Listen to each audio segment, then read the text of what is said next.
Are they the kind of people we might see get put in prison because they're Christian, or maybe they'll be charged with being Christians? Well, I think it's illegal to do Christianity over there, right? Isn't it? Unless you're a host church, unless you belong to the state religion, unless state certified. Right. Well, our pastors and missionaries are sponsored by the government. Okay. However, we are not allowed, except in private. We are not allowed to speak about what the Bible says, except for in private. So, we have to be very careful with what we do and who we do it with. But we are there with the government approval because they want their people to be able to understand English. Okay. Well, that's good. Well, God bless them. But the reason I bring this up is because my friends who are Chinese are constantly being bombarded here in America with discrimination.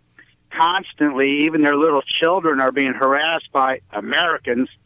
And these are the most capitalistic people you could ever meet. And Interesting. Yet, just because they have to be Chinese. Yeah, I've never seen that either. So because I work with a lot of Chinese and Koreans, and I don't see that kind of discrimination in front of me.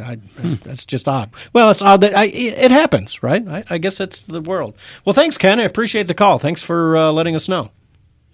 Well, you guys take it easy. It's just one of those important things that's important to stress that, it's the not everyone's the government, same, but not necessarily the people. You got it. Excellent point, Ken. Thank you, as always. Take care.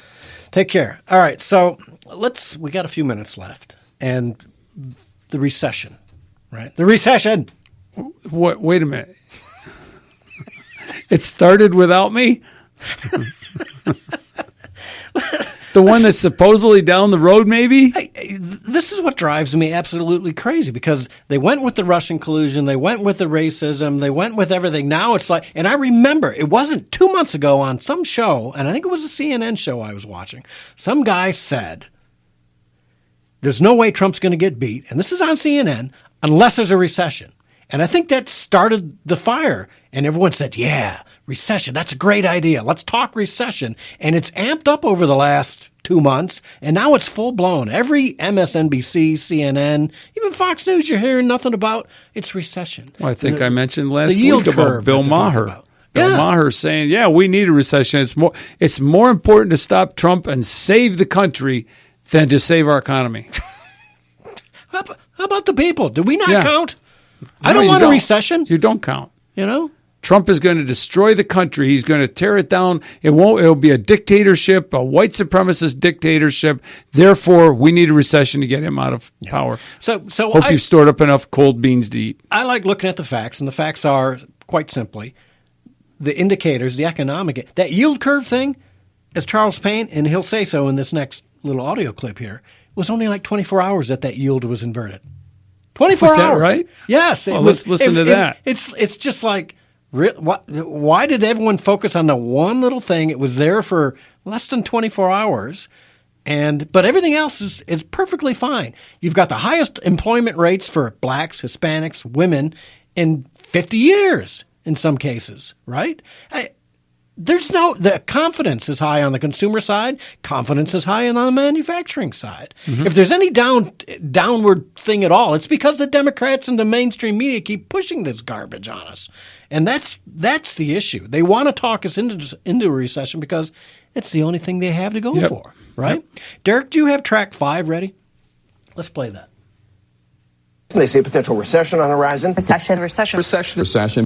So you get the idea. So we brought in an expert who knows about recession and the economy. Charles Payne, host of Making Money with Charles Payne on Fox Business Network, joins us live. Charles, Good morning. I'm watching this and I'm like, it's so obvious what they're doing. They do not want him to win again, and they don't like that the economy is doing well, apparently. The CEO of Bank of America put it the best. Brian Moynihan said, the only fear of recession we have is fear of recession. In other words, the only thing that can happen in this country right now that can derail this economic juggernaut is if everyone believes it's going to be derailed. And I hate to say it, but to a degree, the media almost did that in December. And I think some people do it deliberately. Listen, there's no economic data out there that suggests we're on the cusp of a recession. Well, they have suggested the inverted yield curve, where you got more money on a short-term bond than the long-term bond. The 2- and 10-year yield inverted for 24 hours. The spread since then has gotten wider. It's got to be more than 24 hours. In the meantime, guess what we saw last week? Retail sales soar, absolutely soar, significantly better than anyone anticipated. We saw an earnings report from Walmart that was absolutely remarkable. Here's why Walmart's a great proxy. Not just because it did almost $131 billion in sales in 3 months, but because every American goes there. You know, 1/3 of their shoppers have households of 100,000 income. It used to be people used to think, well, Walmart lower end. No, that's Americana. That's a great proxy for this country. I think they're America's #1 grocery store as well. Yeah, that's another big seller for them. But the bottom line is there seems to be a deliberate attempt by many people to make this economy go into recession. I mean, talk it down. Yeah, they're talking us down. And that's nonsense. And people need to understand that. The economy is not bad. We're not on the cusp of a recession. And it's not going to happen. I mean, there will be a recession eventually, right? There's always a retraction. There has to be. Okay? And this whole thing about, the stock market went down today. Well, that's what it does. If it continually went up and up and up and never stopped, I'd be so afraid. Yeah. I want to see these little corrections rather than a big depression, big recession. Yeah, absolutely. Let's take a call from JB in Ann Arbor. Wants to talk about China. Welcome to the show, JB. Yeah, thanks, guys. Good day. A few experiences real quick. You guys are familiar with Bill Kaufman? Yeah, a little bit. Name sounds familiar, right? Yeah, I used to be an aeronautics professor at U of M. Yep. And he got drummed out. I haven't heard from him lately, but he might be an interesting person to try to get some comments from. Yeah, I ran into him a few times at different talks. Yeah. Very interesting. The other thing is back in 1980, I was at a Christian campus fellowship ministry at U of M. We happened to have a Chinese young man who was interested in Christianity, met with us 2 or 3 times, and stopped coming, and I was able to contact him.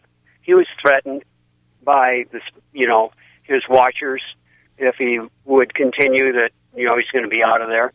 Wow. And last week I went to a Voice of the Martyrs conference in Roseville, and one of the interviews on a DVD they gave me was with a Chinese woman who had been in prison for 6 years, and at the end of her testimony said during that 6 years she was making Christmas tree lights to sell in the United States. So we need to divest in doing business with China is my opinion. I agree. Great call, JB. I appreciate it. Thanks for calling in. Yeah, thanks for calling in. Have a good one. All right, well, that's the end of the show. Doggone it. But, great calls today. Appreciate it. And we've got some good stuff next week. Mm-hmm. We'll catch that neat little thing you've got. But we'll do that next week. Until then, go to thedailydrift.com and currentonline.com, COURANTonline.com. See you next week. Have a great week.